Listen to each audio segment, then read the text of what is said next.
2 மாசமா மனோஜ் வந்து வேலை செய்கிறவங்களுக்கெல்லாம் சம்பளமே குடுக்கல. இதனால் ஜீவாவும், சந்தோஷும் ரொம்பவே கடுப்புல இருக்காங்க. அவங்கள சந்தோஷப்படுத்தும் வகையில ரோகிணி கடைக்குள்ள வராங்க. ரோகிணி வரத பார்த்த உடனே மனோஜ், என்ன விஷயம் வந்திருக்கு அப்படிங்கும்போது, உன்ட்ட பர்சனலா பேச வேண்டியிருக்கு மனோஜ் அப்படிங்கிறான். பர்சனலா பேசுறதுக்கு நம்மளுக்குள்ள என்ன இருக்குது? நீ நானும் புருஷன் பொண்டாட்டியும் கிடையாது, ஒன்றும் கிடையாது.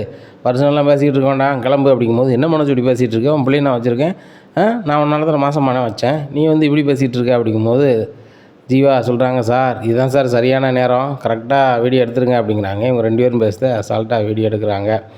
இங்கே மனோஜ், என்ன நினச்சிட்ருக்க நீ, எதுக்கு இப்படிலாம் வந்து பேசிகிட்டு இருக்க அப்படிங்கும்போது, மனோஜ் என்ன நீங்கள் ஒன்றுமே புரியாத மாதிரி பேசுகிறீங்க, நான் வேறு யாருக்கோ மாசமான மாதிரி உங்களுக்கு தெரியாதா? இந்த கடைக்குள்ளே நம்ம 2 பேரும் ஒன்றா இருக்கும்போது என்ன நடந்துச்சு வச்சுச்சு. எனக்கு மாதம் நான் வந்து வாரத்தில் 3வது நாள் நான் போக வேண்டியதாக இருக்குது. நீ வந்து என் கூட வரணும், வைக்கணும் அப்படிங்க. அதெல்லாம் முடியாது அப்படிங்க. வரல அப்படின்னா நல்லா இருக்காது.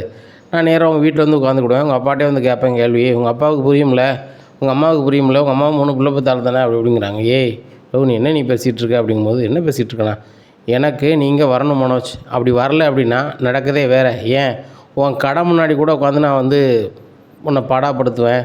அப்புறம் உனக்கு இந்த வியாபாரம் கூட நடக்காது. ஏன் இந்த கடை கூட வைக்க முடியாது.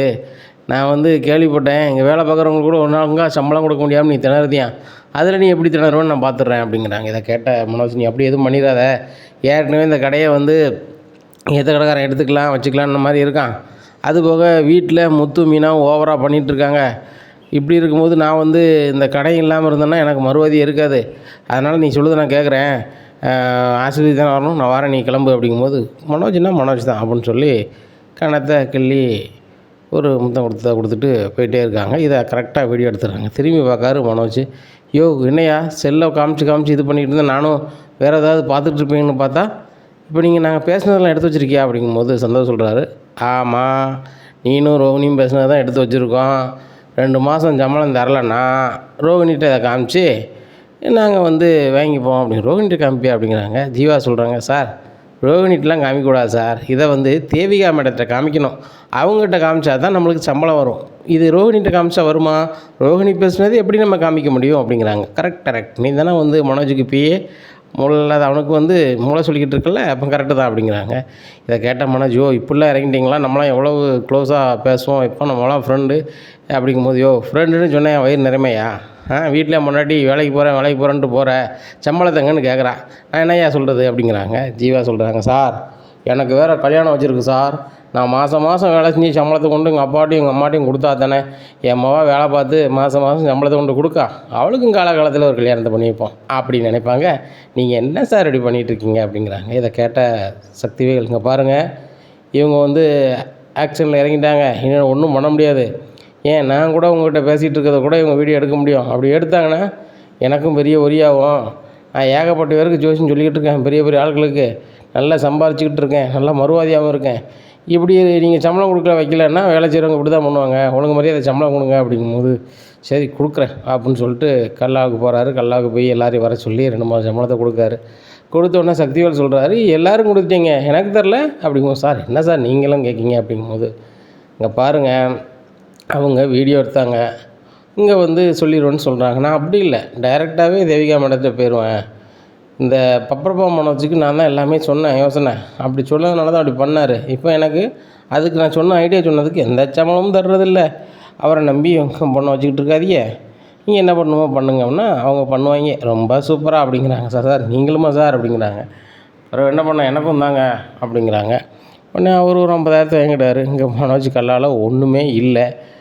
ஆகா ஒன்றுமே இல்லையே, அம்மா வேறு நாளைக்கு நான் ஜவுளி எடுக்க போகணும், ஏதோ வீடியோ எடுக்கணும், அதனால் எனக்கு பெருசாக புது சேலை வாங்கணும் அப்படி இப்படின்னு சொன்னாங்களே, என்கிட்ட காசு இல்லையே என்ன பண்ணுறது அப்படின்னு சொல்லிட்டு விஜயாவை கால் பண்ணுறாங்க. ஏம்மா எப்போ ஜவுளி எடுக்க போகணுன்னு சொன்னீங்க அப்படிங்கும்போது, மனோஜ் இப்போ தானே ஆட்டோவில் வந்துட்டுருக்கேன், அவன் கடைக்கு தாண்டா வந்துட்டுருக்கேன், கல்லால் இருக்க பணத்தை எடுத்து கொடுறான், நான் ட்ரெஸ் எடுக்க போகணும் அப்படிங்கிறாங்க. ஏம்மா என்கிட்ட பணம் இல்லை அப்படிங்கும்போது, அதெல்லாம் எனக்கு தெரியாது, இவ்வளோ பெரிய பிஸ்னஸ் மேன், நீ வந்து எனக்கு வந்து ட்ரெஸ் எடுக்க துட்டு தரலன்னா எப்படி? நானும் பார்வதியும் ஆட்டோவில் வந்துட்டுருக்கோம், நல்ல துணியாக எடுக்கணும், அதனால் எனக்கு பணம் வேணும் அப்படிங்கும்போது, சரிம்மா இன்னும் வர எவ்வளோ நேரம் ஆகும் அப்படிங்கும்போது, இன்னும் 1/2 மணி நேரம் ஆகும் அப்படிங்கும்போது, சரிம்மா வாங்க அப்படின்னு சொல்லி தன்னோட செயினை கலத்தி கொண்டு பக்கத்து கடையில் கொண்டு கொடுக்காரு. இந்த மாதிரி சார் இதை வச்சுக்கிட்டு எனக்கு ஒரு 50,000 வேணும் அப்படிங்கிறாங்க. இதை கேட்டோடனே, மனோஜ் உன் கடை ஓடவே இல்லை, நீ பயங்கரமான ஆள், என்ன இது உண்மையிலேயே தங்கம் தானே அப்படி அப்படிங்கிறாங்க. என்னென்னாச்சு இப்படி சொல்லுது, என்னை நம்ப மாட்டீங்களா, நான் பக்கத்து கடைக்காரன் தானே அப்படிங்கிறாங்க. நீ பக்கத்து கடைக்காரனாக இருக்கும் போது தான் உன்னை பற்றி ஃபுல் அண்ட் ஃபுல்லாக தெரியுது. ஏகப்பட்ட பேர்கிட்ட நான் வந்து உனக்கு டீலர்ஷிப் தரேன், அப்படி தரேன், இப்படி தரேன்னு சொல்லி டெபாசிட் வாங்கியிருக்கேன். அந்த பணத்தை கொடுக்கல, அந்நாடு கேட்டுட்டு ஒருத்தனை அலைதான், எல்லாருக்கும் டிமிக்கி கொடுத்துக்கிட்டு இருக்கேன். எனக்கு டிமிக்கி கொடுக்க எவ்வளோ நேரம் ஆகும், நான் இது தங்கமானு செக் பண்ணிவிட்டு தரேன் அப்படின்னு சொல்லிட்டு செக் பண்ணிவிட்டு கொடுக்காரு. உடனே விஜயா வந்து உட்காந்துருங்க. டேய் மனோஜ் எங்கடா போனேன், நான் வந்து 1/2 மணி நேரம் ஆச்சுடா அப்படிங்கும்போது, மாமா பக்கத்தில் போயிருந்தோமா அப்படிங்கும்போது, சரி எனக்கு காசை கொடு அப்படின்னா அந்த 50,000 கொடுக்காங்க. என்னடா 50,000 தர, நீ 1,00,000 ரூபாய் தருவேன்னு பார்த்தேன், இந்த வருஷத்துக்கான துணிமணின்னு எடுத்துக்கலான்னு பார்த்தேன் அப்படிங்கும்போதேம்மா, இன்னொரு 10 நாள் கழிச்சு தரமா, நீங்கள் கிளம்புங்கம்மா அப்படிங்கிறாங்க. சரிடா மனோஜ் நான் கிளம்புறேன் அப்படின்னு சொல்லி இங்கே பார்வதி கூப்பிட்டு துணி கடைக்கு போகிறாங்க. பார்வதிகிட்ட கேட்காங்க, என்ன விஜயா நீனும் வீடியோ எடுக்க போகிறேன் அப்படி இப்படின்னு ஆக்ஷனில் இறங்கிட்டியா அப்படிங்கும்போது, வேறு என்ன செய்ய, நீனும் சிவனும் நல்லா சம்பாதிக்கிங்க, நான் சம்பாதிக்காட்டிலும் நான் பெரிய ஆளுன்னு தெரிய வேண்டாம், நான் கல்யாணம் முடிச்சதுனால என் நடனத்தையோ வச்சதையோ ஒன்றும் சொல்ல முடியாமல் போச்சு, யாருக்கும் தெரியப்படுத்தாமல் போச்சு. உன் வீட்டில் நடனம் சொல்லிக் கொடுத்தேன், 4 பேர் வந்தாங்க, நீ உன் வீட்டில் நடனம் எடுக்கக்கூடாது அப்படி இப்படின்னு சொல்லிட்டேன். இப்போ எங்கள் வீட்டில் மொட்டை மாடலில் எடுக்கவும் முடியல, ஏன்னா அந்த முத்து மீனாவும் மாடியில் ரூம் கட்டுவேன் அப்படி இப்படின்னு பண்ணிக்கிட்டு இருக்காங்க. இப்போ எனக்கு இருக்க ஒரே வாய்ப்பு இது தானே, இந்த வீடியோ எடுத்து நான் போட்டோன்னா நிறைய பேர் பார்ப்பாங்க, பார்த்தாங்கன்னா நானும் ஃபேமஸ் ஆகிடும்ல, ஃபேமஸ் ஆகிட்டு நான் சொன்னால் என்னன்னாலும் நடக்கும்ல, அதுக்கு தான் பண்ணிக்கிட்டு இருக்கேன் அப்படிங்கும்போது, நீ பண்ணுறதெல்லாம் அண்ணனுக்கு தெரியுமா, அதுபோக நீ இப்போ வீடியோ எடுத்து போட்டுருந்தாலும் நல்லா இருக்காது, ஏன்னு கேட்டால் மாமியாருக்கு உடம்புக்கு முடியாமல் இருக்காங்க, யாராவது அது பார்த்தாங்கன்னு என்ன நினைப்பாங்க அப்படிங்க. எனக்கு என்ன, என் மாமியாருக்கு வயசாகி போச்சு, வந்தால் வீட்டுக்கு இல்லை காட்டுக்கு அப்படிங்கிறாங்க. ஏ விஜயா நீ பேசுறதெல்லாம் சரியே கிடையாது, நீனும் ஒரு பேரனோ பேத்தி எடுக்கக்கூடிய காலத்துக்கு வந்துட்டேன், இப்படிலாம் பேசாத, சரி கிடையாது. நீ என் ஃப்ரெண்டுன்னு நான் வந்து நீ வந்து என் வீட்டில் நல்லா இருப்ப வான்னு கூப்பிட்டோன்னு தான் வரேன். நீ வந்து என்றைக்கு அந்த ரோஹிணிக்கு வந்து பிள்ளை எல்லாம் ஆக்கணும் வைக்கணும்னு சொல்லி பேசும்போதே எனக்கு வந்து உன் பேச்சை பிடிக்காம தான் நான் பேச்சே விட்டுருந்தேன். இப்போ நான் சரி நான் பேசினதுலாம் தப்பு தான் அப்படின்ற மாதிரி தான் வந்தேன், இப்படிலாம் பேசாத அப்படிங்கிறாங்க.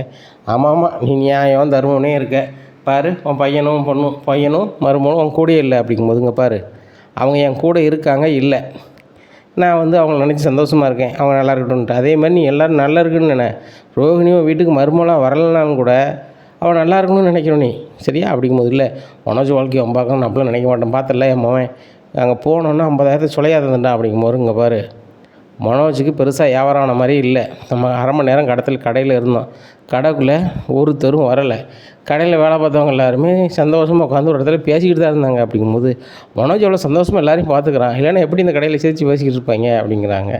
இங்கே மனோஜ் வந்து இருக்க பணத்தை கொடுத்ததுனால தான் அவங்க சந்தோஷமாக இருக்காங்கன்னு தெரியாமல் இப்படி பேசிகிட்டு இருக்காங்க. உடனே வா பார்வதி இந்த சேலைலாம் பிடிச்சிருக்கான்னு பாரு அப்படிங்கிற, உனக்கு தான் எடுக்க நீனே பாரு அப்படிங்கிறாங்க. இங்கே சேலையெல்லாம் எடுக்காங்க, எடுத்து பிரியாணி சாப்பிட்டு அவங்க வீட்டுக்கு போகிறாங்க.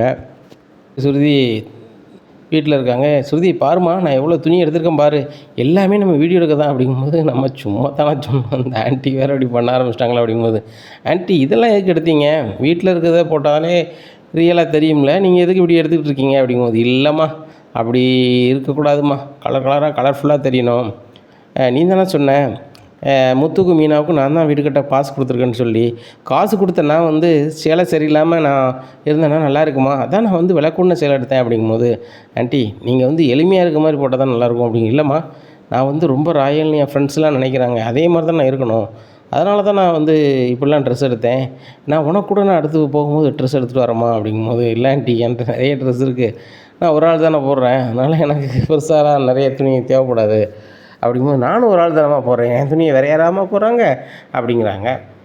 சரி ஆண்டி நான் கொஞ்சம் ரெஸ்ட் எடுக்கிறேன், நாங்கள் இன்னும் ஒரு 1/2 மணி நேரம் கழிச்சு ரெஸ்டாரண்ட் போகணும் அப்படிங்கும்போது, ரவி மட்டுமாம்மா ரெஸ்டாரண்ட்டில் இருக்கான் அப்படிங்கும்போது, ஆமாம் ரவி மட்டும் தான் இருக்காப்புல அப்படிங்கும்போது, ஆமாம் அவன்கிட்ட கொஞ்சம் பேசணும், ரவி இல்லாமல் அவன்கிட்ட பேசவே வாய்ப்பு இல்லை, அதான் அவன்கிட்ட கொஞ்சம் பேசணும் அப்படிங்கிறாங்க. என்ன ஆண்டி சொல்லுங்கள் அப்படிங்கும்போது, நீ உங்கள் வீட்டுக்கு ஒரே பொண்ணு தானே, வேறு பிள்ளைகள் எதுவும் இருக்கா அப்படிங்கும்போது, இல்லையே ஆண்டி உங்களுக்கு தெரியாதா, நான் மட்டும்தான் ஆண்டி, ஏன் எப்படி கேட்கிங்க அப்படிங்கும்போது, இல்லை உங்கள் அப்பா அம்மாவும் கம்முன்னு இருக்காங்களே, பொண்ணு கல்யாணம் ஆகி வந்துட்டான், அவளுக்கு சேர வேண்டியதை கொடுக்கணுன்னு அவங்களுக்கு தோணாதா, இல்லை நீ இன்னும் கேட்க மாட்டியாம்மா, ஏம்மா அப்படி இருக்க, இந்த 10க்கு 10 ரூம்லேயே இருக்கலான்னு நினைக்கிறியாம்மா, உனக்குன்னு பெரிய பங்களா அப்படிலாம் வேண்டாமா அப்படிங்கும்போது, ஆண்டி அந்த பங்களா சொத்து எல்லாமே எங்கள் அப்பா சம்பாரிச்சது, அவங்க குடும்ப சொத்து, இதில் நான் எப்படி ஆண்டி கேட்க முடியும் அப்படிங்கும்போது, என்னம்மா அப்படி சொல்கிற, அதெல்லாம் உனக்கு தானே வரும், அவங்களுக்கு தான் வேறு பிள்ளை இல்லை எதுவும் இல்லைங்கிறியே, உங்கள் சொந்த பந்தங்க யாரும் வந்து ரொம்ப ஒரு இருந்த மாதிரியும் தெரியல, அவங்களும் தள்ளி தான் இருக்காங்க, அப்படிங்கும்போது நீங்கள் ரொம்ப நீனும் ரவியும் அடிக்கடி போய் அவங்கள வந்து நல்லா சந்தோஷப்படுத்திக்கிட்டேன்னா சொத்து அவங்களுக்கு வந்துடும்ல அப்படிங்கும்போது, ஆண்டி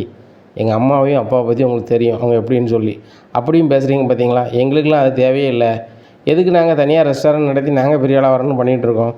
எங்கள் அப்பாட்டையும் எங்கள் அம்மாட்டையும் வாங்கின பணத்தை கூட நாங்கள் திருப்பி கொடுத்துட்டோம் அப்படிங்கும்போது, என்னது உங்கள் அப்பாட்டையும் உங்கள் அம்மாட்டையும் வாங்கின பணத்தை நீங்கள் திருப்பி கொடுத்துட்டீங்களா? அப்போ ரெஸ்டாரண்ட்டுக்கு ஆரம்பித்த பணம் அவங்க பணத்தை அப்படி கொடுத்துட்டு நீங்கள் கடன் வாங்கி இது பண்ணிகிட்டு இருக்கீங்களா அப்படிங்கும்போது, ஆண்டி நாங்கள் கடன் தான் வாங்கியிருக்கோம், அதை கொஞ்சம் கொஞ்சமாக அடைச்சிட்ருக்கோம். ரவி சொல்லிட்டான் அவங்க பணத்தில் நம்ம இருக்க வேண்டாம், அப்படி அவங்க பணத்தில் இருந்தோன்னா அவங்க சொல்ல நம்ம கேட்குற மாதிரி இருக்கும், நம்மளுக்குன்னு தனியாக முடிவு எடுக்க முடியாதுன்னு சொன்னாப்புல. சரிதானே அப்படிங்கும்போது, இந்த ரவிக்கு தான் பிழைக்க தெரிலம்மா, நீ ஏம்மா அப்படி இருக்க, அந்த முத்து பேச்சை கேட்டு கேட்டு இப்படி இருக்கான், நீதி நேர்மன்னு. ஆனால் அந்த முத்து அப்படி கிடையாது. அவன் நாசுக்காக 8 கார் வச்சுருக்கான், அவன் பொண்டாட்டி டெக்கரேஷன் வேலை பண்ணி அவங்க நல்லா சம்பாதிக்கிறாங்க. நீ இப்படி இருக்காதம்மா, ஏம்மா இப்படி கஷ்டப்பட்டு நீங்கள் சம்பாரிச்சிட்டு இருக்கணும், உங்கள் அப்பாவும் உங்கள் அம்மாவும் ஏற்கனவே சம்பாரித்து வச்சுருக்காங்க, அந்த காசை உங்கள் காசை ஆக்கிட்டு போக வேண்டியதானே அப்படிங்கும்போது, இல்லை ஆண்டி அது சரியாக வராது அப்படிங்கும்போது, ஆமாம் நீனும் அந்த மீனாவும் முத்து பேச்சை கேட்டுட்டு தானே இருக்க, நான் சொன்னேன் எங்கே கேட்க போகிறேன் அப்படின்னு சொல்லி ரொம்ப பார்த்து போயிடுறாங்க. எங்கள் சுற்றி சிரிச்சுட்டு அங்கே போய் ரெஸ்ட் எடுக்கிறாங்க. ரவி கால் பண்ணுறாரு, 1 ஹவர் கழிச்சு வரோண்ணா, நீ ரெஸ்ட் எடுத்துக்க, நான் பார்த்துக்கிறேன், ஈவினிங் வந்து நான் பார்க்குறேன் அப்படிங்கும்போது, சரி ரவி நான் ரெஸ்ட் எடுக்கிறேன்னு சொல்லி ரெஸ்ட் எடுத்துடுறாங்க. ரவி அங்கே ரெஸ்டாரண்ட் நல்லாவே நடத்துகிறாங்க. அங்கே வாசுதேவன் பேச போகிறாரு ரவிட்ட. சொல்லுங்கள் அங்கிள் அப்படிங்கிறாங்க. மாப்பிள்ளை சொல்லுதுன்னு தப்பாக நினச்சிக்காதீங்க, நீங்கள் ரெஸ்டாரண்ட் வச்சுருக்கல எங்களுக்கு சந்தோஷம்தான், ஆனால் எங்கள் பிஸ்னஸை பார்க்க ஆளே இல்லை, எனக்கும் இன்னும் 1 வருஷத்தில் வேலை முடிஞ்சிடும், எனக்கும் வயசாகிட்டு போயிடலாம் வருமானா, நானும் ரெஸ்ட் எடுக்கணும், அதனால் எங்கள் பிஸ்னஸை நீங்கள் பார்த்துக்கோங்க, பேசாமல் நீங்கள் கேரளாவுக்கு வந்துடுங்க அப்படிங்கும்போது, இல்லைம்மா எங்கள் அப்பா அம்மா இங்கே தான் இருக்காங்க, நாங்கள் வர முடியாது அப்படிங்கும்போது, நாங்கள் உங்களுக்கு அப்பா அம்மா மாதிரி இல்லையா அப்படிங்கும்போது, அப்பா அம்மா மாதிரி தான், நீங்களும் பேசாமல் இங்கே இருங்க, 2 பக்கமும் நாங்கள் இப்போ பார்த்துக்குறோம் அப்படிங்கும்போது, இல்லை நீங்கள் எங்களோட இருக்குன்னு நினைக்கிறேன், சுருதிட்ட பேசினா புரிய மாட்டேங்குது மாப்பிள்ளை, நீங்கள் தான் புரிய வைக்கணும், எங்களுக்கும் வயசு நாளுக்கு நாள் போகுது வைக்குது அப்படிங்கிறாங்க. அங்கிளுங்க பாருங்கள், இந்த முடிவெல்லாம் சுருதியோட முடிவு தான், நான் என்றைக்கும் உங்கள் அப்பாவோட போகாத வைக்காத நான் சொல்லலை அப்படிங்கும்போது, மாப்பிள்ளை நீங்கள் வந்தால் தானே சுருதி வருவா, சுருதியை நீங்கள் விரும்பி கல்யாணம் பண்ணிக்கிட்டீங்கனாலும் அவள் நல்லா இருக்கணும்னு நீங்கள் தானே நினைப்பீங்க, அவள் இப்படி ரெஸ்டாரண்ட்டில் கிடந்து கஷ்டப்படணுமா வைக்கணுமா சொல்லுங்கள், அவரை டப்பிங் வகையில் மாதம் 1 லட்ச ரூபா வாங்குவோம், அதுவே எங்களுக்கு பிடிக்காது, என் பொண்ணு கிடந்து என் கஷ்டப்படணும், நம்ம தான் சம்பாரிச்சு வச்சுருக்கும் போது அனுப்பிச்சா மட்டும் போதாதா அப்படின்னு தான் நினைப்போம், ஆனால் இப்போ அப்படிங்கிறாங்க பாருங்கள், ஆனால் அவனான்னு பேசிகிட்டு இருக்காதீங்க, நான் சுருதிட்ட சொல்கிறேன் நீங்கள் சொன்னதை கிளம்புங்க அப்படிங்கிறாங்க. நான் உங்கள் பொண்ணு கொடுத்த மாமாங்கன்னு கூட நினைக்க மாட்டேங்களே, கிளம்புங்கன்னு சொல்கிறீங்க அப்படிங்கும்போது, இதுக்கு மேலே எப்படி சொல்ல முடியும், நீங்கள் உங்கள் வீட்டோட என்ன வரணும்னு நினைக்கிங்க, அது நடக்காது, எங்கள் அப்பாவும் எங்கள் அம்மாவும் வயசானவங்க தான், அதுபோக எங்கள் பாட்டி இருக்காங்க, என் அண்ணன் தம்பி 2 பேர் இருக்காங்க அப்படிங்கும்போது, மனோஜையும் அந்த முத்தியுமா சொல்கிறீங்க, அவங்கெல்லாம் ஒரு ஆளா மாப்பிள்ள நம்மளுக்கு இருக்க வசதிக்கு அப்படிங்கும்போது, இங்கே பாருங்கள் எங்கள் அண்ணன் மனோஜ் நீங்கள் என்ன வேணாலும் சொல்லுங்கள் நான் ஏற்றுப்பேன், அவன் அப்படி தான், ஆனால் முத்து அப்படி கிடையாது, ஒன்றுமே இல்லாமல் இன்றைக்கி 8 கார் சம்பாத்தியம் பண்ணியிருக்கான், அண்ணி டெக்கரேஷன் வேலை பார்க்குது, பெரிய ஆளாக ஒரு நாள் வருவாங்க, அவங்கெல்லாம் அப்படி பேசாதீங்க அப்படிங்கும்போது, அவன் என்ன தான் இருந்தாலும் படிக்கலை, அவன் கார் ஓட்டுதவன் தான், என்ன தண்ணி சாப்பிடுதவன் தான் அப்படிங்கும்போது, நீங்கள் கிளம்பலாம், எங்கள் அண்ணனே என்கிட்ட பேசிகிட்டு இருக்காதீங்க, நீங்கள் கிளம்புங்க அப்படிங்கிறாங்க. மாப்பிள்ளை இப்போ கூட உங்கள் அண்ணனையும் தம்பியும் பேசும்போது உங்களுக்கு விட்டு கொடுக்க முடியல அப்படிங்கும்போது, அதை எப்படி விட்டு கொடுக்க முடியும், நாங்கள்லாம் ஒன்றா பிறந்தவங்க சரிங்களா அப்படின்னு சொல்கிறாங்க. உடனே அவர் கிளம்பி போயிருந்தார் வாசுதேவன். அங்கேருந்து ஸ்ருதியை கால் பண்ணுறாரு. ஸ்ருதி ஃபோனே எடுக்கலை. நம்ம ஃபோன் பண்ணால் கூட எடுக்க மாட்டேங்காளா அப்படின்னு நினைக்காங்க. ஆனால் ஸ்ருதி நல்லா தூங்கிட்டு இருக்காங்க. இங்கே மனோஜ் என்ன பண்ணனே தெரில, பிஸ்னஸுக்கும் பணம் இல்லை, இங்கே தேவிகாவையும் சமாளிக்க முடியல, கனகாட்டையாக சொல்லி புரிய வைப்போமா, கனகாவுக்காக கொஞ்சம் புரிஞ்சுக்கிட்டா நல்லா இருக்குமே அப்படின்னு சொல்லி கனகாவை பார்க்க கனகா வீட்டுக்கு போகிறாங்க. அங்கே தேவிகாவுக்கு ரொம்ப சந்தோஷம். மாப்பிள்ளை எப்போவுமே ஃபோன் பண்ணி நான் தான் வாங்க மாப்பிள்ளை வாங்க மாப்பிள்ளை, ஆனால் நீங்களே வந்துட்டீங்களே மாப்பிள்ளை, உங்களுக்கு கனகா நினப்பு வந்துட்டா மாப்பிள்ளை அப்படிங்கும்போது, ஆமாம் ஆண்டி கனகா நினப்பாவே தான் இருந்துச்சு, அதான் வந்தேன் அப்படிங்கும்போது, ரொம்ப சந்தோஷம் மாப்பிள்ளை, நீங்கள் 2 பேரும் பேசிக்கிட்டு இருங்க, நான் குழுன்னு உங்களுக்கு நான் ஜூஸ் கொண்டு வரேன் அப்படின்னு சொல்லி கிளம்பி போகிறாங்க. மனோஜ் ஹஸ்பண்ட் நீங்கள் வந்துட்டீங்களா, உட்காருங்க, என்ன சாப்பிட்றீங்க அப்படிங்கும்போது, கனகா நீனே கேட்குற அளவுக்கு ஆகிட்டியா, சரி உங்கள் அம்மா தான் ஜூஸ் கொண்டு வர போயிருக்காங்களே, நீ என்ன கொண்டு வருவேன் அப்படிங்கும்போது, நானா ஆரஞ்சு மிட்டாய் சாப்பிட்டுட்டு இருந்தேனா, புளிப்பு மிட்டாய் கொஞ்சம் சாப்பிட்டுட்டு இருந்தேனா, அது உனக்கு தரட்டுமா, இட்டு வரேன் அப்படின்னு சொல்லி பெட்ரூமில் போய் எடுக்க போகிறாங்க. இவ்வளோ மாற்றத்துக்குள்ளே ரொம்ப நாளாகி முழுக்க இவளுக்கு கொஞ்சம் புரிய வச்சாலாவது அவங்க அம்மாவை சரி பண்ணலாம், என்ன பண்ணுறது அப்படின்னு முடிச்சுட்டு மாப்பிள்ளை ஜூஸ் குடிங்க கனகா வாங்க அப்படிங்கும்போது, இல்லை எனக்கு ஏதோ மிட்டாய் தரன்ட்டு போனா அப்படிங்கிறாங்க. பார்த்தீங்களா மாப்பிள்ளை, அவள் எந்த பொருளையும் யாருக்கும் கொடுக்க மாட்டாள், உங்களுக்கு தரான்னா அதிலே தெரியலையே அவங்க உங்களை பாசம் வச்சுருக்கான்ட்டு அப்படிங்கிறாங்க. என் கணக்கா அந்த புளிப்பு மிட்டாய் எப்படிங்க, இந்த சாக்லேட் எப்படிங்க அப்படின்னு கொடுக்குறாங்க. நல்லா இருக்கா சாப்பிடுங்க அப்படிங்கிறாங்க. நல்லா இருக்குது அப்படிங்கிறாங்க. நீ எப்பவும் வா, நான் நிறைய புளிப்பு மிட்டாய் தரேன், நிறைய சாக்லேட் தரேன் அப்படிங்கிறாங்க. சரி சரி அப்படின்னு பேசிகிட்டு இருக்காங்க. சரி மாப்பிள்ளை நீங்கள் 2 பேரும் மேலே பெட்ரூமில் போய் பேசிகிட்டு இருங்க அப்படிங்கும்போது, அத்தை உங்கள்கிட்டையும் பேச தான் வந்தேன் அப்படிங்கிறாங்க. என்ன அப்படிங்கிறாங்க. இல்லைத்த கொஞ்ச நாளைக்கு கனகா கடைக்கு வராமல் இருந்தால் நல்லது அப்படிங்கிறாங்க. எதுக்கு மாப்பிள்ளை, என் மகளுக்கு சரியாகணும்னா அவங்கள அடிக்கடி உங்களை பார்க்க வரணும், அவளுக்கு பிடிச்சமான இடத்துக்குலாம் போகணும். அப்படி வரக்கூடாதுன்னு சொன்னால் எப்படி மாப்பிள்ள அப்படிங்கும்போது, நான் வந்து கனகாட்ட பேசி புரிய வைக்கிறேன் அப்படிங்கும்போது, அப்படியா மாப்பிள்ள உங்கள் பொண்டாட்டி தானே பேசி புரிய வைங்க, நான் ஒன்றும் சொல்ல மாப்பிள்ள அப்படின்னு சொல்லி அவங்க பாட்டில் போயிருந்தாங்க. கனகா நான் சொல்லுறது உனக்கு புரியுதாம்மா, கொஞ்ச நாளைக்கு நீ கடைக்கே வரக்கூடாது அப்படிங்கும்போது, எந்த கடைக்கு வரக்கூடாது அப்படிங்கிறாங்க. நம்ம ஃபர்னிச்சர் கடைக்கு தான் அப்படிங்கும்போது, சரி வரலை, ஆனால் ஃப்ரிட்ஜை மட்டும் வந்து பார்ப்பேன் அப்படிங்கிறாங்க. நான் என்ன சொல்கிறேன், வரக்கூடாதுன்னு சொல்கிறேன், வந்து பார்ப்பேன்னு சொல்கிறேன் அப்படிங்கிறாங்க. ஓன்னு அழ ஆரம்பிச்சிடுறாங்க. இங்கே தேவிகா ஓடி வராங்க. மாப்பிள்ள மாப்பிள்ள என்ன செஞ்சீங்க அப்படிங்கும்போது, ஒன்றும் செய்யலை, நான் வந்து வரக்கூடாதுன்னு தான் சொன்னேன் அப்படிங்கும்போது, பார்த்தீங்களா மாப்பிள்ள என் மோ உங்கள் மேலேயும் உங்கள் கடை மேலே எவ்வளோ பாசம் வச்சுருக்கான்னு. அவள் வந்து எந்திரிச்சோடனே என் ஹஸ்பண்ட் எங்கே, நான் கடைக்கு போகணும், நான் வந்து ஃப்ரிட்ஜை பார்க்கணும் அப்படி தான் சொல்லிக்கிட்டே இருக்கா. உங்கள் மேலேயும் உங்கள் கடையில் உள்ள ஃப்ரிட்ஜ் மேலேயும் அவ்வளோ பாசம் வச்சுருக்கா மாப்பிள்ள. நீங்கள் கனகாட்டெலாம் இப்படி பேசிகிட்டு இருக்காதாங்க. சரி நீங்களாக பேசி புரிய வச்சிங்கன்னா என்ன நடக்கட்டும்னு நினச்சேன், இப்படி பண்ணுறீங்களா மாப்பிள்ள. என் பிள்ளை வந்து இன்றைக்கி பாருங்கள் அழுதுகிட்டே இருக்கா. கனகா அழகாத அப்படிங்கும்போது, இல்லை என் ஹஸ்பண்டே இப்படி சொல்லிட்டாரு அப்படின்ட்டு இருக்காங்க. மனோஜ் முதல்ல நீங்கள் பேசி புரிய வைங்க அப்படின்னோடனே, கனகா நான் சொல்கிறோம்ல அழக்கூடாது அப்படிங்கும்போது, நீங்கள் எங்கள் ஹஸ்பண்ட் தானே, நான் சொன்னால் அழமாட்டேன் அப்படிங்கும்போது, மனோஜுக்கு ஒரு நம்பிக்கை வருது. ரைட்டு இப்படியே சொல்லி புரிய வைக்க வேண்டியதான் அப்படிங்கும்போது, ஆண்டி எனக்கு ஒரு முக்கியமான வேலை இருக்குது நான் கிளம்புறேன் அப்படிங்கும்போது, மாப்பிள்ள வந்து அரை மணி நேரம் ஆகலை அதுக்குள்ளே கிளம்புறேன்னு சொல்கிறீங்க, என் பொண்ணோடு இருங்க மாப்பிள்ள, என் பொண்ணோடு இருந்தால் தானே என் பொண்ணுக்கு சரியாகும். அது போக நீங்கள் வந்து உங்களுக்கும் மூத்த பஞ்சாதிக்கும் எல்லாம் சரியான பிறகு தான் சாந்தி முகூர்த்தம்னு சொல்லிட்டீங்க, அதை கூட நான் பொறுத்துக்கிட்டேன். என் வீட்டுக்காரர் தான் ஃபாரின்லேருந்து ஃபோன் பண்ணி மாப்பிள்ளைய எங்கேயே இருக்க சொல்லு, அவர் நீ என்ன சொல்லி கல்யாணம் பண்ணி வச்ச அப்படி இப்படின்னு கேட்குறாங்க, நீங்கள் சீக்கிரம் பண்ணுங்க மாப்பிள்ள. என் வீட்டுக்காரர் என்ன மாதிரி கிடையாது, பயங்கரமான ஆள், அவர் வந்துட்டாருன்னா அவ்வளோதான், அதுக்கு முன்னாடி நீங்கள் இங்கே இருக்கணும் மாப்பிள்ள அப்படிங்கும்போது, இது வேறையா அப்படின்னு சொல்லிட்டு, சரி ஆண்டி நான் பார்க்குறேன் ஆண்டின்னு சொல்லி வெளியே கிளம்பி போகிறாங்க. இவங்கள நம்ம சரி பண்ண முடியாது, தெரிஞ்சு போச்சு. ரோகிணி தான் நம்ம ஏதாவது வகையில் சரி பண்ணணும் அப்படின்னு சொல்லிட்டு ரோகிணி வீட்டுக்கு காரை விட்றாங்க. இங்கே ரோகிணி மனோஜ் வந்து ரொம்ப சந்தோஷம். டேய் மனோஜ் வாடா அப்படின்னு சொல்லி கூப்பிட்றேன். என்ன ஏடா வாடான்னு கூப்பிட்றேன் அப்படிங்கும்போது, இல்லை நான் மாசமாக இருக்கேன், செல்லமாக அப்படி கூப்பிட்டா தான் எனக்கு பிடிச்சிருக்கு, கூப்பிடலாம்ல அப்படிங்கும்போது, ரோகிணி நீ கூப்பிடலாம் வைக்கலாம், நீ வந்து மாதத்தில் ஒரு நாள் ஆஸ்பத்திரி கூப்பிடுத, ஆனால் என்னால் வர முடியாது, நீனே போயிட்டு வா, அதுபோக வந்து இப்போதைக்கு நம்மளுக்கு வேணுமா அப்படிங்கும்போது, என்ன மனோஜ் இதான் 5 லட்சத்தில் முதல்ல வந்து நம்மளுக்குள்ள நினைவுக்குள்ளே சின்னந்தான் வரணும்னு சொல்லி நான் ஆஸ்பத்திரிக்கு பணமே கட்டிட்டு வந்துட்டேன், இப்படி வந்து அது வேணுமான்னு கேட்குறேன் அப்படிங்கும்போது, இல்லை ரோகிணி என் வீடு இருக்கிற நிலமை சரியில்லை, கிராமத்தில் எங்கள் பாட்டிக்கு உடம்புக்கு முடியல, எங்கள் பாட்டியை பார்க்க எங்கள் அப்பா அங்கே உட்காந்துருக்காரு, முத்தோட பஞ்சாதி மீனாவுக்கும் உடம்புக்கு சரி கிடையாது, ஐயா மாடியில் ரூம் கட்டுறது வேலையை பார்த்துக்கிட்டு இருக்காவா, என்ன ரவியும் சுருதியும் வந்து பேங்கில் அங்கே லோன் எடுத்துக்கிட்டு அவங்க ரெஸ்டாரண்ட் நடத்திக்கிட்டு இருக்காங்க. இந்த மாதிரி இருக்குது, ஏன் கடையிலையும் சுத்தமாக வருமானம் இல்லை, இப்படியான ஒரு நிலை இருக்கும்போது நீயும் இப்படி மாசமானா நல்ல நேரத்தில் அந்த பிள்ளை வரல வைக்கலன்னு தானே எங்கள் அம்மா சொல்லுவாங்க அப்படிங்கும்போது, மனோஜ் பிள்ளை வரலன்னு சொல்லுவாங்களா, பிள்ளை இருக்கக்கூடாதுன்னு சொல்லுவாங்க அம்மா அப்படிங்கிறாங்க. அது வந்து அப்படிங்கிறாங்க, பாரு நான் மாசமாக இருக்குது உங்கள் அம்மாவுக்கு பிடிக்கல, உங்கள் அம்மாவுக்கு வந்து வேறு கல்யாணம் நீ பண்ணணும் தான் ஆசை, சரியா, இதுக்கு வந்து இது இல்லைன்னு நினைக்காங்க, இருக்கக்கூடாதுன்னு நினைக்காங்க, அதே மாதிரி நீ பேசுகிறியா மனோஜ், அவங்க தான் அதை சொல்கிறாங்க, நீ நம்புறியா, நீ எந்த அளவுக்கு லவ் பண்ண நீ மறந்துட்டியா வச்சுட்டியான்னு பேசணுன்னா, இல்லை ரோகிணி நான் உன்னை லவ் பண்ணலாம் நெசந்தான், ஆனால் எங்கள் அம்மாவுக்கு பிடிக்கலையே அப்படிங்கும்போது, என்ன மனோஜ் எங்கள் அம்மாவுக்கு நான் உன்னைய கல்யாணம் பண்ணியிருந்தது பிடிக்கல தான், ஆனால் நான் கல்யாணம் பண்ணலையா, இல்லை நான் உன்னை விரும்பலையா, அதை மாதிரி உங்கள் அம்மா வந்து சொல்லுறது நீ கேட்கணுமா, எதை கேட்கணுமோ அதான் மனோஜ் கேட்கணும், இதெல்லாம் அம்மா கேட்டுகிட்டு இருப்பேன், நீ என்ன சின்ன பையனா அப்படி அப்படிங்கும்போது, நான் சின்ன பையன்லாம் இல்லை, நீ மாதம் ஆஸ்பத்திரி கூப்பிடுத, அந்த ஆஸ்பத்திரி தானே வந்து இந்த சீதா வேலை பார்க்கா அப்படிங்கும்போது, ஆமாம் என்ன மனோஜ் அவள் தான் அங்கே வேலை பார்க்கா, இப்போ என்ன அப்படிங்கிறேன். நான் வந்தோம்னா அவளுக்கு தெரியுமில்ல, கண்டிப்பாக வீட்டில் சொல்லுவாள் அப்படிங்கும்போது, நான் அதை யோசிக்கலையே, இப்போ பணம் கட்டிட்டேனே, இப்போ வந்து எப்படி பணத்தை திருப்பி வாங்குறது அப்படிங்கிறாங்க. உடனே நீ போய் கேளு தருவாங்க அப்படிங்கும்போது, மனோஜ் நீனும் வா, நம்ம 2 பேருமே போய் பணத்தை கேட்போம் அப்படிங்கிறாங்க. அப்படியா சொல்கிறேன் வா அப்படின்னு சொல்லி ஆஸ்பத்திரிக்கு போகிறாங்க.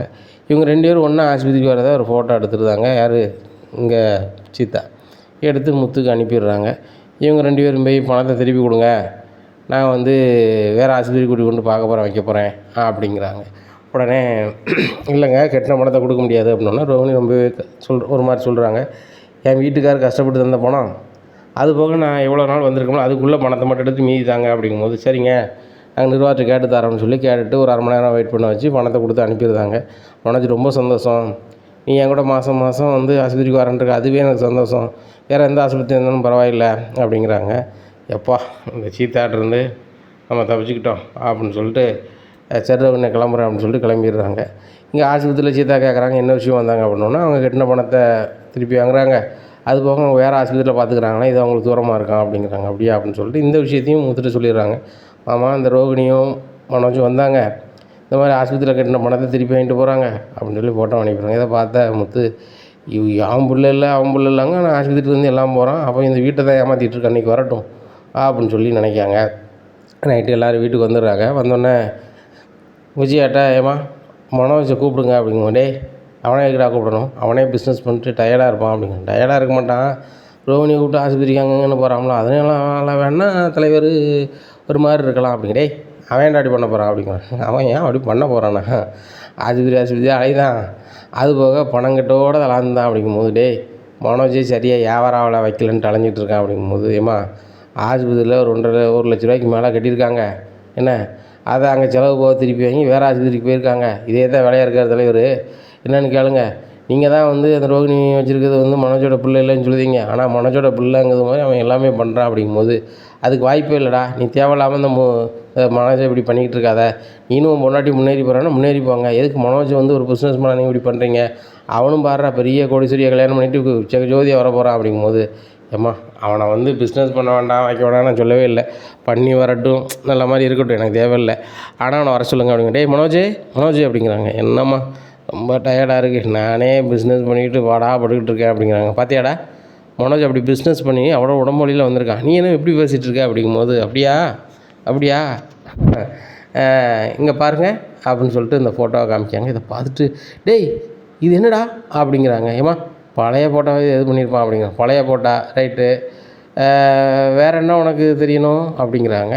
உடனே நானும் போகல வைக்கல அப்படிங்கிறாங்க. இந்த வீடியோ பாரு, இது நீ தானே, இது இன்றைக்கி போட்டுருந்த ட்ரெஸ் தானே அப்படிங்கிறாங்க. இதை பார்த்தோன்னா விஜயா, டேய் மனோஜ் நீ ஏன்டா அந்த ரோகிணி கூட போனால் வச்ச அப்படிங்கிறாங்க. இல்லைம்மா அவள் தான்மா ஆஸ்பத்திரிக்கு வந்தாகணும்னா, அது போக நான் வந்து நீங்கள் சொன்னீங்களாம்மா என் பேரை போடக்கூடாது வைக்கக்கூடாதுன்னு சொல்லிட்டு, அதாம்மா நான் வந்து போடவே கூடாது அப்படின்னு சொல்லி ஆஸ்பத்திரிக்கு அவளை கூப்பிட்டு போனேன், பேரெல்லாம் வந்து அதை எடுத்துட்டோம்மா அப்படிங்கிறாங்க. டேய் மனோஜ் நீ பண்ணது சரிதான்டா, டேய் முத்து இதில் என்னடா இருக்குது அப்படிங்கும்போது, ஏம்மா இவன் சொல்லுதெல்லாம் போய், இவன் வந்து அந்த ஆஸ்பத்திரியில் ரோகிணி வந்து மாதம் வர்றதுக்கு வந்து பணம் கட்டியிருப்பாங்க உங்களுக்கு, அந்த பணத்தை திருப்பி வாங்கிட்டு வேறு ஏதோ ஆஸ்பத்திரிக்கு அவன் போகிறது தெரியக்கூடாதுன்னு சொல்லி பணம் வாங்கியிருக்கான், அது உண்டா இல்லையான்னு கேளுங்க அப்படிங்கும்போது, இல்லவே இல்லை இந்த முத்து இல்லாத முல்லான்னு சொல்லுதான் அப்படிங்கும்போது, மனோஜ் நீ பணம் வாங்கினதுக்கு ரோகிணியை கூப்பிட்டு போனதுக்கு அவள் வீட்டில் கொண்டு விட்டதுக்கு அதுக்கும் வீடியோ வேணுமா அப்படிங்கிறாங்க. இதை கேட்ட மனோஜ், ஆஹா எல்லாத்தையும் இந்த சித்தா வீடியோ எடுத்து அனுப்பியிருப்பா போலையே அப்படின்னு சொல்லிட்டு, ஏமாம்மா மன்னிச்சிருங்கம்மா, இப்போ ரோகிணி ஓவராக பண்ணிகிட்ருக்கா, எதுவுமே பண்ணாத வைக்காதன்னு சொல்லும் போது அவள் வந்து இல்லை மாதம் ஆஸ்பத்திரி போகணும், நீ தான் வரணும்னு சொன்னான், நாங்கள் சீத்தா அவளை பார்க்க வர முடியாதுன்னு சொன்னேன் அப்படிங்கும்போது, நீ ஏன்டா அப்படி பண்ணேன், ஏன்டா இப்படி பண்ணேன், அது உன் பிள்ளை இல்லைன்னு சொல்லிட்டு நீ இது கூட போனால் அப்போ நீ தானடா பண்ணியிருக்கா வச்சுருக்கா அப்படிங்கும்போது, இல்லைம்மா அது வந்து இது வந்து அப்படிங்கும்போது, போடா மனோஜ் உன்னை நம்பி நான் அப்படி பண்ணதுக்கு இப்படி பண்ணிட்டியடா, நம்ம எப்படிடா எந்த மூஞ்சி வச்சுக்கிட்டா நான் வந்து உனக்கு பொண்ணு பார்க்க முடியும் வைக்க முடியும் அப்படிங்கிறாங்க. உடனே இல்லைம்மா அப்படிங்கிறாங்க. முத்து சொல்கிறாங்க, ஏம்மா மனோஜெலாம் நம்பிட்டு இருக்காதங்க, மனோஜ் வந்து அவன் பண்ணலாம் பார்க்கும்போது அவன் தான் பிள்ளைக்கு அப்போ மாதிரி தெரியுது, ஒழுங்கு மரியாதையாக நீங்கள் வந்து ரோகிணியை இந்த வீட்டுக்கு வர சொல்லி நல்ல மாதிரி வாழ சொல்லுங்கள், மாதமாக இருக்குது அந்த பிள்ளையை நல்லா பார்த்துக்கிட சொல்லுங்கள், ஏன்னா இந்த வீட்டுக்கு வர வாரிசு, அப்பா வந்து காலகாலத்தில் பேரனை பேத்தியை வேணுங்காரு அப்படிங்கும்போது, அது மட்டும் நடக்கவே நடக்காது மனோஜ் வாடா அப்படின்னு சொல்லி ரூமை கொண்டு போய் வெளுன்னு வளர்க்காங்க. ஏம்மாங்கிறாங்க. இங்கே பாரு ஒழுங்கு மரியாதையை சொல்லுதேன், இனிமேல் ரோகிணி பக்கத்தில் போனால் அவ்வளோதான், அவகிட்ட நல்லா பேசுகிற மாதிரி பேசி அவத்தில் உள்ளதை ஒன்றும் இல்லாமல் ஆக்க முடிஞ்சால் ஆக்கு, இல்லையா உன் வேலையை பாரு, எனக்கு என்ன செய்யணும் எனக்கு தெரியும் அப்படிங்கிறாங்க. உடனே சரிம்மா நான் வந்து ஏதாவது பண்ண முடியுமான்னு பார்க்குறேன், இல்லைம்மா நீங்களே பண்ணுங்கம்மா அப்படின்னு சொல்லிட்டு வெளில வராரு முத்துட்ட. டேய் முத்து உனக்கு தெரிஞ்சதை ஏன்ட்ட நாசுக்காக சொல்ல மாட்டியா, நீ எங்கிட்ட அம்மாட்ட சொன்னேன், அம்மா என் மேலே எவ்வளோ பாசம் வச்சுருக்காங்க, இன்னுமே என்கிட்ட பாசத்தை காட்டுவாங்கடா வைப்பாங்கடா அப்படிங்கும்போது, அதானே நீ பாசத்தை வச்சு இந்த வீட்டை வந்து அடை வைப்பேன் ஏதாவது பண்ணுவேன், நான் வந்து பணத்தை வாங்கி மாதம் வட்டி கட்டிக்கிட்டு போனேன், இதெல்லாம் தேவையில்லாத வேலை, அவங்க எல்லார்ட்டையும் எப்படி இருப்பாங்க அப்படி இருக்கட்டும், அவன் பாசத்தை இப்போ குறைச்சி வச்சா போதும் அப்படின்னு சொல்லிட்டு முத்து வெளியே கிளம்பிடுறாரு. இங்கே மீனாவை பார்த்து பயங்கரமாக மனோஜ் வந்து கடுப்பில் எப்படி பார்க்காரு. இங்கே சுதி வராங்க. மீனா வாங்க நம்ம வந்து மாடி வரைக்கும் போவோம், வீட்டு வேலை எப்படி நடந்திருக்குன்னு பார்த்துட்டு வருவோம் அப்படின்னு சொல்லிட்டு மாடிக்கு போகிறாங்க. அங்கே பார்த்துட்டு பரவாயில்ல வேலைகள் ஸ்டார்ட் பண்ணிட்டாங்க, நல்லா தான் இருக்குது அப்படி இப்படின்னுட்டு இருக்காங்க. முத்து ஈவினிங் வந்து வீட்டில் வந்து ஃபோன் பண்ணுறாரு, அண்ணாமலைக்குப்பா எப்படி இருக்கப்பா, அங்கே பாட்டி எப்படி இருக்காங்க அப்படிங்கும்போது, டே பாட்டி கண்ணை முடிச்சிட்டாங்க, ஊருக்கு தான் வந்துகிட்டு இருக்கேன் அப்படிங்கும்போது, அப்படியாப்பா ரொம்ப சந்தோஷம்பா, இப்போ நல்லா இருக்காங்களா அப்படிங்கும்போது, நல்லா இருக்காங்கப்பா அப்படின்றாரு. இங்கே முத்துட்டு இப்பவுமே சொன்னால் ஒரு மாதிரி அவன் எதுவும் சொல்லக்கூடாது அப்படின்னு சொல்லிட்டு பாட்டியை கூப்பிட்டு வந்துருந்தாங்க. பாட்டிக்கு பழசு பூரா மறந்து போகுது. அங்கே போனோன்னா பாட்டி அப்படின்னு சொல்லி மீனா வராங்க. நீ யார், எனக்கு நீ யாருன்னு தெரியாது அப்படின்னோடனே மீனாவுக்கு ஒன்றும் இல்லை, என்னடா பாட்டி இவ்வளோ பாசமாக இருப்பாங்க, நம்மளை யாருன்னு தெரிலங்கிறாங்களே அப்படின்னு சொன்னோன்னே முத்து, பாட்டி அப்படிங்கிறாங்க. நீ யார்ரா? உன்னையும் நான் எங்கேயோ பார்த்த மாதிரி இருக்கானா எனக்கு தெரியலையே. ஏ விஜயா, நீ என்ன போன மாதம் பார்க்கும்போது நீ நல்லா இருந்தா 6 மாதத்துக்கு முன்னாடி, இப்போ நீ வந்து ரொம்ப குண்டாயிருக்க, ஒழுங்கு மரியாதையாக நல்ல ஆவு, ஒழுங்காவு, ஒல்லி ஆவு அப்படிங்கிறாங்க. அத்தை அப்படிங்கிறாங்க. அத்தையா, கல்யாணம் முடிஞ்ச புதுசில் நீ வந்து இவ்வளோ குண்டானா எப்படி பிள்ளைகளை பெற்று வளர்க்க முடியும்? என் மோனை வந்து இப்படியே விட்டுலான்னு பார்க்கியோ? நான் ஒத்த பிள்ளையை வச்சுருக்கேன், ஆனால் நீ வந்து 2 3 பிள்ளை பார்க்கணும், பார்த்துக்க, புரிஞ்சுக்க அப்படிங்கிறாங்க. என்ன அத்தை, என்னத்தை விடலாம் பேசுகிறீங்க? நான் பேரம்பேத்தி எடுக்க போகிறேன், இந்த நேரத்தில் எப்படி பேசுகிறீங்க அப்படிங்கும்போது, ஏய் என்ன எனக்கு என்ன ஒன்றும் தெரியாது நினச்சிட்ருக்கியா? இப்போ தானே உனக்கு கல்யாணம் ஆகி கொஞ்ச நாள் ஆகிருக்கு. அண்ணாமலை, உன்னைய வந்து கிராமத்தில் இருக்கக்கூடாது, இங்கே வரணும்னு கூட்டி வந்துட்டா, இங்கே வந்து என்ன சம்மதம்லாம் பேசிகிட்டு இருக்கா அப்படிங்கும்போதேம்மா, அவள் அப்படி தான்மா, எப்போவும் சம்மதம்லாம் தான் பேசுவாள், நீங்கள் வாங்கம்மா வந்து கொஞ்சம் ரெஸ்ட் எடுங்க அப்படின்னோடனே, சரி அண்ணாமலை நான் ரூமுக்கு போகிறேன் அப்படின்னு சொல்லி ரூமில் போய் ரெஸ்ட் எடுக்காங்க. என்னங்க இந்த அத்தை புரியாமல் பேசுகிறாங்க அப்படிங்கும்போது மீனா சொல்கிறாங்க, மாமா என் மேலே ரொம்ப பாசமாக இருப்பாங்க, என்னை விட என் வீட்டுக்கார மேலே ரொம்ப பாசமாக இருப்பாங்க, யாருமே தெரியாத மாதிரி போகிறாங்க அப்படிங்கும்போது, எல்லோரும் தப்பாக நினைக்காதாங்க எங்கள் அம்மாவுக்கு பழசெல்லாம் மறந்து போச்சு, எனக்கு கல்யாணம் ஆன 6 மாதத்தில் என்ன நடந்துச்சோ அதுதான் அவங்களுக்கு தெரியுது, அதனால தான் இப்படி பேசிட்டு போகிறாங்க அப்படிங்கும்போது, அப்போ நாங்கள்லாம் பேரம்பேத்தின்னு தெரியாதப்பா அப்படிங்கும்போது, கண்டிப்பாக தெரிய வாய்ப்பில்லை, அப்படி தெரிஞ்சிருந்தால் கண்டிப்பாக பேசியிருப்பாங்க, நம்ம தான் வந்து அவங்களுக்கு வந்து நடந்ததெல்லாம் ஞாபகப்படுத்தணும் அப்படிங்கிறாங்க. உடனே மீனா சொல்கிறாங்க, எனக்கு அதுதான் ரொம்ப கஷ்டமாக இருந்துச்சு, எனக்கு தெரியாத மாதிரி போனோன்னா தாங்க முடியல, பாட்டிக்கு எப்படி இருக்கா, நான் போய் பேசட்டுமா அப்படிங்கும்போது, இல்லைம்மா நல்லா தூங்கி ரெஸ்ட் எடுக்கட்டும், அங்கே கிராமத்தில் வேலைன்னு பார்த்து தான் வந்து பொத்துன்னு விழுந்து இப்படி ஆயிருக்கு, இப்போதைக்கு கொஞ்ச நாள் ரெஸ்ட் எடுக்கட்டுமா, பார்த்துக்கலாம் அப்படிங்கிறாங்க. உடனே விஜயா சொல்கிறாங்க, ஏங்க அத்தை இங்கே இருந்தாங்கன்னா அப்போ பழைய மாதிரியா இருப்பாங்க அப்படிங்கிறாங்க. ஆமாம் அப்படிங்கிறாங்க. ஏங்க இப்போ இருக்கிறதோட ரொம்ப அவங்க வந்து வாய் பேசுவாங்க, என்னை விட்டு பாடாப்படுத்துவாங்களே அப்படிங்கும்போது, விஜயா நீ கரெக்டாக இருந்தால் அவங்க ஏன் பாடாப்படுத்த போகிறாங்க, நீ சமைக்க மாட்டா கல்யாணம் முடிஞ்ச புதுசில், உன்னை போட்டு வெளுன்னு வளர்த்துருப்பாங்க, அந்த வெளுப்பு வந்துடாமல் ஒழுங்கு மரியாதையாக சமைக்க பாரு அப்படிங்கும்போது, நான் எதுக்குங்க சமைக்கணும், அதான் அந்த மீனா இருக்காளா அப்படிங்கிறாங்க. இங்கே பாரு, மீனாவை யாருன்னு எங்கள் அம்மாவுக்கு இன்றைக்கி நிலமே தெரியாது, மீனா போய் சமைச்சிக்கிட்டு இருந்தால் என்ன வேலைக்கு வந்த பிள்ளையா சமைக்க சொல்லுதா, வேலைக்கு வந்தவங்க தான் சமைக்கிறோமா, ஏன் நீ சமைக்க மாட்டியா, வேலைக்கு ஒரு ஆள் வைக்கணும்னு மாதிரி கேட்பாங்க, ஒழுங்கு மரியாதை அவங்களுக்கு சமைச்சு கொடு அப்படிங்கும்போது, ஏ விஜயா அப்படின்னு எந்திரிச்சு வராங்க. அத்தை அப்படிங்கிறாங்க. போய் காப்பி போட்டு கொண்டா அப்படிங்கிறாங்க. உடனே அத்தை நானா அப்படிங்கிறாங்க. நீ தான் போடணும், நீ தானே மருமவா, போடு போ, உங்கள் அப்பா உனக்கு சோறு கறிலாம் பொங்க தெரியும், உங்கள் பையன் படித்து நல்லா வேலை பார்க்காரு, ஆனால் என் மோவா கிளீனாக சோறு கறிலேருந்து எல்லாம் பொங்கி வீட்டையே பார்த்துக்கிடுவாரு, அப்புறம் என்ன போய் சோறு கறி ஆக்கு போ அப்படிங்கிறாங்க. அதனால் போய் காப்பி போட்டு கொடுங்க அத்தைன்னு கொடுக்காங்க. என்ன காப்பி போட்டிருக்க, காப்பி கூட உனக்கு போட தெரியாதா அப்படிங்கிறாங்க. சீக்கிரம் நல்ல சமையல் பண்ணு, சாம்பார் வச்சு ஒரு அவியலை வச்சு ஒரு அப்பளம் பொரிச்சிட்டு நீ கூப்பிடு அப்படிங்கிறாங்க. சரியத்தா அப்படிங்க. ஏ மீனா ஒழுங்கா சமைக்க பாரு அப்படிங்கிறாங்க. அதனால் மீனா போய் சமைச்சு எல்லாம் வச்சுருக்காங்க. இங்கே பாட்டி வந்து சாப்பிட வராங்க. சாப்பிட்டு பார்த்துட்டு, ஏ விஜயா நீ தான் சமைச்சியா அப்படிங்கிறாங்க. ஆமாத்த நான் தான் சமைச்சேன் அப்படிங்கிறாங்க. இதை பார்த்தா நீ சமைச்ச மாதிரி இல்லையே, நீ கல்யாணம் முடிஞ்ச 10 நாளில் சமைச்சு தந்தால் அது ரொம்ப ஒரு மாதிரி இருந்துச்சே, இது நல்லா இருக்குது, அப்போ இந்த 6 மாதத்துல நல்லா சமைச்சு படிச்சுக்கிட்டியோ, டே அண்ணாமலை இப்படி அவள் சமைக்கானா நீ இவ்வளோ வச்சு ஒரு ஹோட்டலே ஆரம்பிச்சு நீ பெரிய ஆளாயிரலாமாடா அப்படிங்கிறாங்க. இதை கேட்டால் அண்ணாமலை சிரிக்கிறாரு. ஏன் அண்ணாமலை சிரிக்கிற அப்படிங்கும்போது, இல்லைம்மா இது வந்து இந்த விஜயா சமைக்கலை, இந்த மீனா சமைச்சது, இது என் மருமவா அப்படிங்க. என்னடா மருமவங்கிற, எனக்கு தெரியாத சொந்தம் உனக்கு எப்படி வந்துருச்சு, இவங்க யாரோ பக்கத்தில் இருக்கிறவங்க வந்திருக்கிறாங்க, எனக்கு பேசி புரிய வைடா, நீ என்னமோ மருமவங்கிற அப்படிங்கும்போதேம்மா உங்களுக்கு எல்லாமே மறந்துடுச்சுமா, இது முத்து நீங்கள் வளர்த்த பையன், இது அவன் பொஞ்சாதி மீனா, இது என் பையன் ரவி, அவன் பொஞ்சாதி சுருதி அப்படிங்கிறாங்க. அண்ணாமலை நீங்கள் சொல்லுறதுல எனக்கு குழப்பமாக இருக்குது, நான் சாப்பிட்டுட்டேன் நான் தூங்க போகிறேன்னு போயிடுறாங்க. என்னங்க இது, இந்த அத்தைக்கு ஒன்றுமே புரிய மாட்டேங்க, அப்போ தானே இனியே தான் சமைக்க சொல்லுவாங்களா அப்படிங்கும்போது, விஜயா இப்போ நீனா சமைச்சா, மீனா சமைச்சா, நீயும் சமைச்சோன்னு சொல்லிக்கிட்டேன் அப்படிங்கும்போது, மீனா நல்லா சமைச்சிருக்கா, நாளைக்கு மீனா டெக்கரேஷன் ஆர்டர் அந்த ஆர்டர் இந்த ஆர்டர்னு வெளியே போயிட்டான்னா என்னெல்லாம் சமைக்க சொல்லுவாங்க அப்படிங்கும்போது, ஆமாம் நீ தானே மருமவா சமைச்சு கொடு அப்படிங்கிறாங்க. இதை கேட்டால் மீனா சிரிக்கிறாங்க. என்னடி சிரிக்கிற அப்படிங்கும்போது, இல்லைத்த நான் ஒன்றும் சிரிக்கலை அப்படிங்கும்போது, நம்ம வந்து வாங்க நம்ம ரெஸ்ட் எடுப்போம், நாளைக்கு டெக்கரேஷன் ஆர்டர் இருக்குது அப்படிங்கிறாங்க. 2 பேரும் உட்காந்து பேசிகிட்டு இருக்காங்க. மீனா பாட்டிக்கு எப்படி இருக்குது, இப்போ என்ன பண்ணுறது அப்படிங்கும்போது, இந்த டெக்கரேஷன் ஆர்டர் முடிஞ்ச உடனே நான் பாட்டி எல்லாமே குலதெய்வம் கோயிலுக்கு போய்ட்டு வருவோம், அங்கே போய் வேண்டிக்குவோங்க, அதுபோக வந்து பாட்டிக்கு நடந்ததெல்லாம் நம்ம கொஞ்சம் கொஞ்சமாக பேசி புரிய வைப்போங்க, வேறு என்னங்க பண்ண முடியும். சரி பாட்டி வந்து மூச்சு பேச்சு இல்லாமல் கண் முழிக்காமல் இருக்கும்போது நம்ம கவலைப்பட்டோம், அவங்களுக்கு சரியாகலையான்னு சொல்லிட்டு, சரி இப்போ ஓரளவு வந்திருக்குறாங்க, ஒரு 50% வந்திருக்காங்க, நம்ம சொல்லி புரிய வச்சு அவங்க சரியாயிட்டுனா நல்லது தராங்க அப்படிங்கிறாங்க. அதுவும் சரிதான் மீனா, வாழ்க்கையில் யாருக்கு என்ன நடக்குன்னு ஒன்றுமே புரிய வைக்க முடியல, சரி பாட்டிக்கு நம்ம சரி பண்ணதுக்கு தான் பார்க்கணும், அப்படின்னு சொல்லிட்டு அவங்க ரெஸ்ட் எடுக்கிறாங்க. மறுநாள் காலையிலே ஒரு டெக்கரேஷனுக்கு போகிறாங்க. அங்கே ரொம்ப சூப்பராக பண்ணுறாங்க.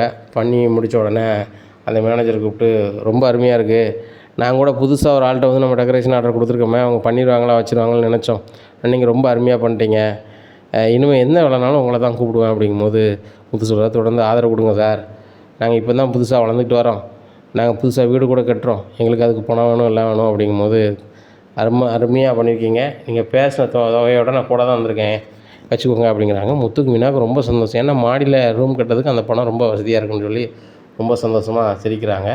இதை வந்து அண்ணாமலைட்ட முத்து மீனாவும் கொடுக்குறாங்க. அண்ணாமலை இந்த பணத்தை வேண்டியது என்ன பணம்பா அப்படிங்கும்போது, புதுசாக ஒரு வேலை பார்த்தோம்லப்பா, அதுக்குள்ள உள்ள பணம், இது லாபத்தில் உள்ள பணம்பா, இது வந்து குழிக்குள்ள பணம்பா அப்படிங்கிறாங்க. இதை கேட்ட அண்ணாமலை, ரொம்ப நல்லா வருவீங்க முத்து, ஒரு நாள் வேலைக்கு எவ்வளோ கிடைக்குன்னா இதே மாதிரி பெரிய வேலைகள் உங்களுக்கு கிடைச்சா கண்டிப்பாக நீங்கள் பெரிய ஆளாக வருவீங்கன்னு எனக்கு நம்பிக்கை இருக்குப்பா அப்படிங்கிறாங்க.